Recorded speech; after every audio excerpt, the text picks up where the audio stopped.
আজি 10 সেপ্টেম্বৰ 2025 আৰু আজিৰ দিনটোক এটা অসমৰ ৰাজনীতিৰ বাবে বিশেষ গুৰুত্বপূৰ্ণ দিন বুলি অসমৰ মুখ্যমন্ত্ৰী ডক্টৰ হিমন্ত বিশ্ব শৰ্মা ডাঙৰীয়াই যোৱা মে জুন মাহৰ পৰা অসমবাসীক কৈ আহিছে।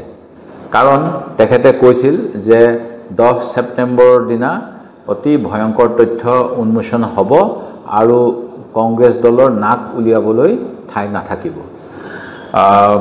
মুখ্যমন্ত্ৰী ডাঙৰীয়াৰ কথাখিনি যদি চাওঁ, তেখেতে যোৱা ফেব্ৰুৱাৰী মাৰ্চ মাহৰ পৰাই গৌৰৱ গগৈ পাকিস্তানলৈ বিনা অনুমতিত বহু কেইবাৰ গৈছে। তেখেতে পাকিস্তানলৈ গৈ ISIৰ লগত ট্ৰেইনিং কৰিছে। ISIয়ে তেখেতৰ অহা যোৱা তেখেতক ৰিচিভ কৰিছে। 15 দিনতকৈ অধিক সময় তেখেতে ISIৰ প্ৰশিক্ষণ কৰিছে আৰু তেওঁ যোৱাৰ সময়ত ফুৰিবলৈ যোৱা নাই, ভাৰত বিৰোধী কামত গৈছে। পাকিস্তানলৈ যোৱাটো এটা অপৰাধ আৰু পাকিস্তানৰ পৰা ভাৰত বিৰোধী বিভিন্ন কাম এজন দায়িত্বপূৰ্ণ সাংসদে কৰিছে ইত্যাদি ধৰণৰ বিভিন্ন কথা কৈ অহা অসমৰ ৰাইজে গম পায়। তেখেতে কেইবাবাৰো এই কথাও কৈ আছিলে পঞ্চায়তৰ নিৰ্বাচনৰ সময়ত, যি সময়ত অসমৰ ৰাইজক পঞ্চায়তৰ যোগেদি কি কৰিব পৰা যাব, কি হ'ব, এই কথাবিলাক ক'ব লাগে।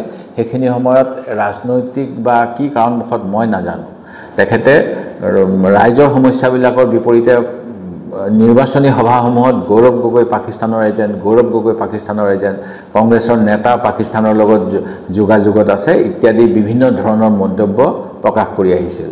আৰু যেতিয়া আমি কৈছিলোঁ বিধানসভাৰ ভিতৰত বিধানসভাৰ বাহিৰত যে যদিহে কিবা ভাৰতৰ বৈদেশিক কোনোবা এজেঞ্চিৰ লগত কোনোবা সাংসদৰ যোগাযোগ আছে বা কোনোবাই ভাৰত বিৰোধী কাম কৰিছে, এই কামবিলাক চোৱা চিতা কৰিবলৈ কেন্দ্ৰীয় চৰকাৰৰ অনুসন্ধানকাৰী সংস্থা আছে, IB আছে, আছে বা মিনিষ্ট্ৰী অফ এক্সটাৰ্নেল এফেয়াৰ্ছৰ নিজৰ ইণ্টেলিজেঞ্চ উইং আছে। তেখেতসকলে এইবিলাক কথা ক'ব লাগে। কিন্তু অসমৰ মুখ্যমন্ত্ৰী আছিল নাচুবান্দা ডক্টৰ হিমন্ত বিশ্ব শৰ্মা ডাঙৰীয়াই ক'লে যে বহুতখিনি তথ্য পোৱা গৈছে, সেই গতিকে এতিয়া বিশেষ অনুসন্ধানকাৰী দল গঠন কৰিছোঁ। আৰু এই দল সঁচাকৈয়ে তেওঁ গঠন কৰিলে, দিল্লীলৈ গ'ল, পাকিস্তান এম্বেচিত কাম কৰা কোনোবা মানুহক লগ ধৰিলে বুলি গম পাইছোঁ, বৰ্ডাৰো গ'ল বুলি শুনিছোঁ চাবলৈ কোনফালেদি পাৰ হৈ গৈছিলে ইত্যাদি। আৰু এই গোটেইবিলাকৰ পিছত যিহেতু বিধানসভাৰ সময়তো এই কথাবিলাক কৈ আছিল, আমি আশা কৰিছিলোঁ যে মুখ্যমন্ত্ৰী মহোদয়ে গুৰুত্বপূৰ্ণ কিবা কথা বিধানসভাৰ মজিয়াত ফাদিল কৰিব, বিধানসভাৰ বিশেষ অধিৱেশন। মই ভাবিছিলোঁ 10 ছেপ্টেম্বৰ দিনা তেখেতে বৈঠক আহ্বান কৰিব বিধানসভাৰ আৰু কথাবিলাক ফাদিল কৰিব। কিন্তু এতিয়া দেখা পাইছোঁ যে তেনেকুৱা ধৰণৰ একো হোৱা নাই।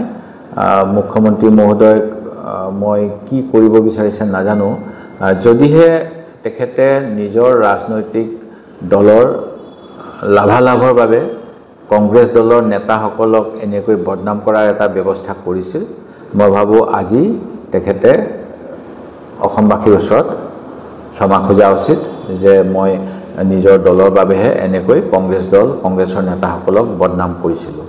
আৰু নিশ্চিতভাৱে কংগ্ৰেছ দলক তেখেতে ক্ষমা খোজা উচিত হ'ব, কাৰণ আমাৰ দলৰ বিষয়ে তেওঁ যেনেধৰণৰ যোৱা সময়ছোৱাত প্ৰায় 7 মাহ দিন ধৰি অপপ্ৰচাৰ চলালে, এই কথাখিনি কেতিয়াও গ্ৰহণযোগ্য নহয়।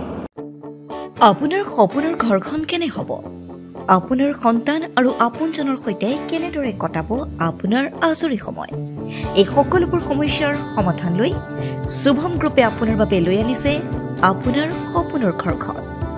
362টা ফ্লেটযুক্ত শুভম গাৰ্ডেনৰ সফল নিৰ্মাণৰ পাছতে 20 বছৰৰ ভৰসা, 16টা প্ৰজেক্ট, 28 লাখ বৰ্গফুটৰ সম্পূৰ্ণ নিৰ্মাণ আৰু 15 লাখ বৰ্গফুটৰ চলিত প্ৰকল্প নিৰ্মাণৰ অভিজ্ঞতাৰে যোৰহাটত শুভম গ্ৰুপে নিৰ্মাণ কৰিছে দ্বিতীয়টো প্ৰজেক্ট শুভম পাৰ্ক। অত্যাধুনিক সা সুবিধাৰে নিৰ্মিত শুভম পাৰ্কত আপোনাৰ আৰু আপোনাৰ সন্তানৰ বাবে থাকিব club, badminton court, community hall, kids play area, splash pool আৰু জিম ক্লাব। প্ৰতিটো ব্লকত থাকিব 2.5 BHK, 3 BHK, 3.5 BHK ফ্লেট। লগতে থাকিব আপোনাৰ আৰু আপোনাৰ আপোনজনৰ প্ৰাপ্তিৰ সাহী। আজিয়ে বুক কৰক আপোনাৰ সপোনৰ ঘৰখন।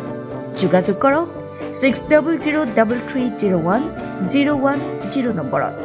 আমাৰ ঠিকনা সোণাৰীগাঁও, তৰাজান, যোৰহাট 785001 6,000ৰো অধিক বাসিন্দাৰ ভৰসা শুভম গ্ৰুপ।